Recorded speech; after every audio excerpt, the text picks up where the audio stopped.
Ano yung katangian na hinahanap magiging partner mo sa number one? Number one, ano po sa lahat kasi tangkad ako. Kailangan mo sa tangkad sa akin. May paggalang po sa mga magulang. Yung maayos po manamit. Makakatulong po sa akin na mag-progress po sa buhay. Pag masarap pagluto.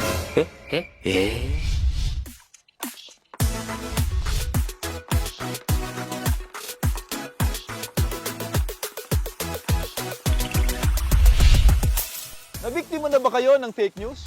Dahil napakaraming misleading social media content para lang makakuha ng likes at views. Paano natin malalaman kung alin ang tama at totoo? Yan ang ating aalamin sa kaalaman ng lahat.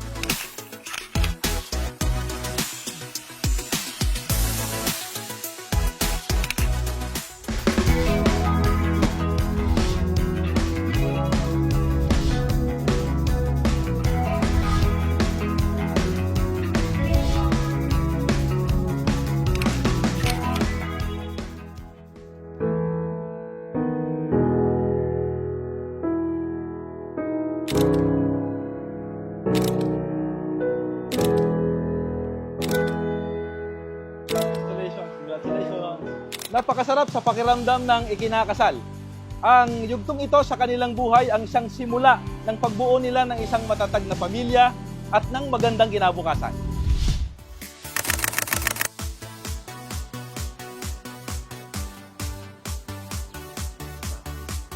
Thank you. Salamat. Napakasarap talagang magkape, lalo na sa malamig na panahon. Alam nyo ba na sa Turkey ay may kakaibang tradisyon na tinatawag na tuzlu kahve o salted coffee? Doon, ang bride ay magtitimpla ng kape para sa groom. Pero imbis na asukal, asin ang ilalagay. Ang challenge, dapat ubusin ng groom ang kape nang hindi ipinapakita na dismayado siya sa lasa. Sabi nila, kapag natiis niya ang maalat na lasa, ibig sabihin, mahal na mahal niya ang kanyang mapapangasawa. Nakangiti ka sa araw ng kasal mo? Hindi pwede yan sa Congo. Doon, bawal nakangiti ang bride at ang groom bago, habang at pagkatapos ng seremonya. Naniniwala sila na ang ngiti ay nangangahulugang hindi ka seryoso sa iyong pag-aasawa. Kaya kahit masaya ka, bawal ang smile. Sa Scotland, may tradisyon na tinatawag na the blackening. Imagine this, ang magkasintahan ay bubuhusan ng pinaghalo-halong bitukan ng isda, sirang gatas, bulok na itlog, honey, uling, harina, at balahibo ng manok. Grabe! Parang basurahan. Sabi nila, kung malalampasan nila ito ng magkasama, ready na sila sa kahit anong hamon ng buhay mag-asawa. At syempre, hindi pa huhuli ang Pilipinas. Sa Cordillera ay may engranding wedding reception na tinatawag na kanyaw. Share ko lang sa inyo, handa ang umaabot ng ilang araw o ilang linggo. Depende kung gaano karami ang budget ni groom. Lahat invited.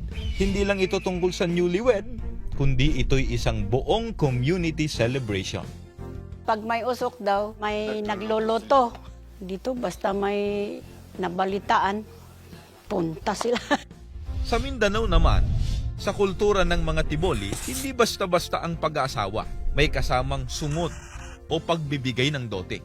Ito'y tanda ng paggalang at kahandaan ng lalaki na alagaan ang kanyang magiging asawa.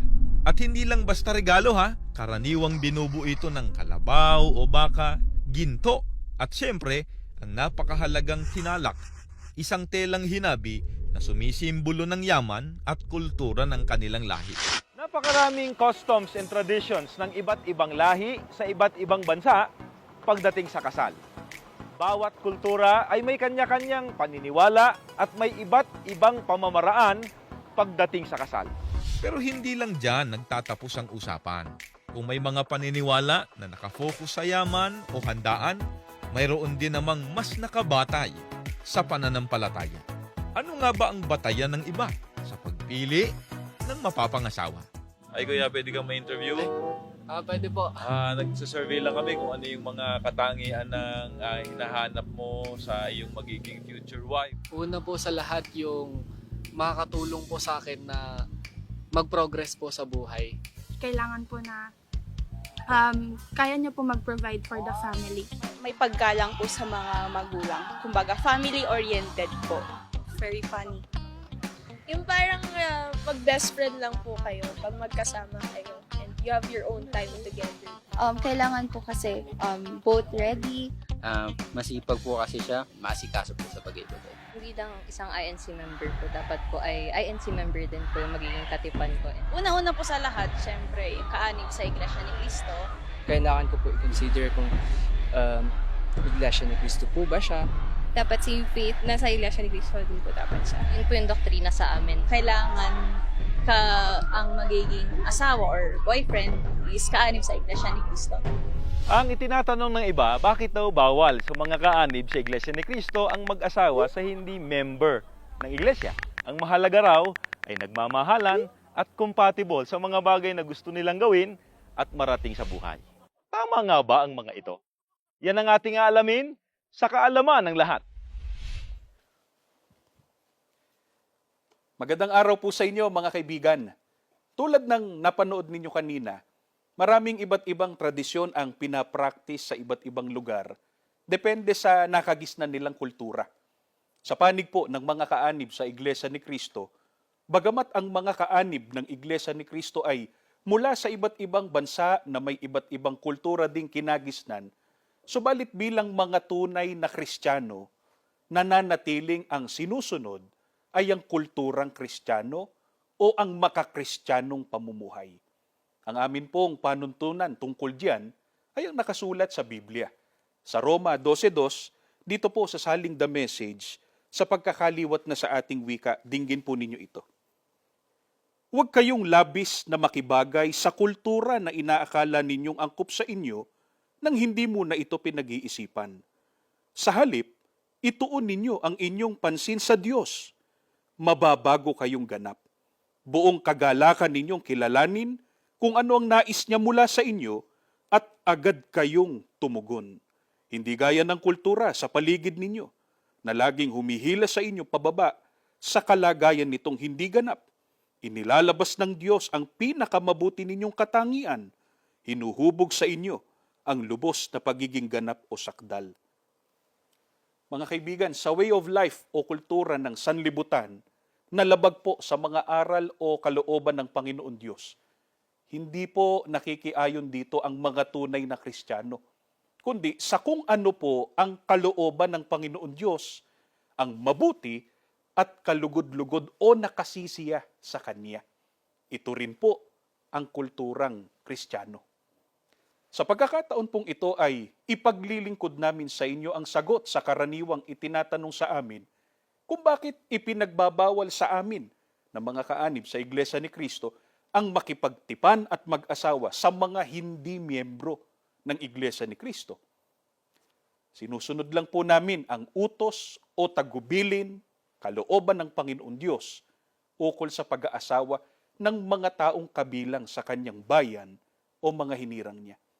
Ano po ba ang utos ng Panginoon Diyos sa mga hinirang niya patungkol sa pag-aasawa? Pakinggan po ninyo ang sulat ni Apostol Pablo sa mga Kristiyano. Nakasulat po dito sa 2 Korinto 6:14, dito po sa Lamsa Translation sa pagkakaliwat na sa ating wika. Huwag kayong mag-asawa sa mga hindi sumasampalataya. Mga kaibigan, kapag ka sinabing huwag, hindi po ba't nangangahulugan ito na bawal?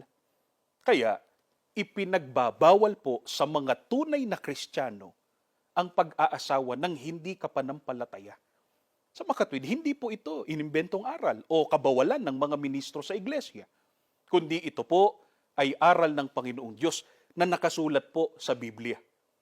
Iminamatwid po ng iba na paano raw kung nagkakasundo naman sila o compatible naman sila sa isa't isa kahit na magkaiba sila ng relihiyon. Alamin natin sa Biblia, maaari bang magsama bilang mag-asawa ang magkaiba ng relihiyon o ng pananampalataya? Pakinggan po ninyong nakasulat dito po sa 2 Korinto, sa 6:14 hanggang 15.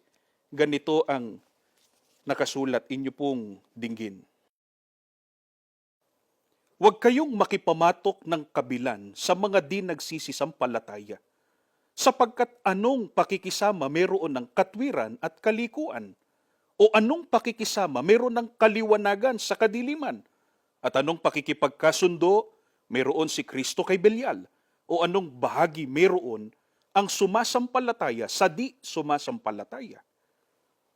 Mga kaibigan, kung sa panukat ng tao ay compatible sila at maaaring magsama bilang mag-asawa kahit magkaiba ng relihiyon, ngunit sa pamantayan ng Panginoong Diyos ay hindi dapat magsama bilang mag-asawa ang nasa kaliwanagan at ang nasa kadiliman pa, ang sumasampalataya at ang di sumasampalataya. Pero paano kung ang ikatwiran ay mahal nila ang isa't isa? Speaking of pagmamahal o pag-ibig, ano ang nakataya kapag ka ang pinili ay ang hindi kabilang sa bayan ng Panginoong Diyos o sa sanlibutan? Ganito po ang mababasa natin sa unang Juan, sa 2:15. Dinggin po ninyo ito. Huwag ninyong ibigin ang sanlibutan ni ang mga bagay na nasa sanglibutan. Kung ang sino man ay umiibig sa sanglibutan, ay wala sa kanya ang pag-ibig ng Ama. Kapag ka ang pinili ng isang kaanib sa iglesia ay ang pag-ibig sa sanlibutan, sa halip na sundin ang utos ng Panginoong Diyos, mawawala sa kanya ang pag-ibig ng Panginoong Diyos. Kayo po, mga kaibigan, ano pong pipiliin ninyo na pag-ibig? Sa mga kaanib sa Iglesia ni Kristo, ang laging pinipili ay ang pag-ibig ng Panginoong Diyos.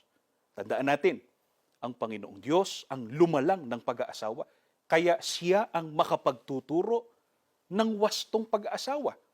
Kaya ang mga kaanib sa Iglesia ni Kristo, mula pa lang sa pagpili ng magiging katipan hanggang sa pagsisimula ng relasyon at pag-aasawa, ay tinitiyak po na laging isinasaalang-alang at natutupad ang mga tuntunin at utos ng Panginoong Diyos ukol sa pag-aasawa.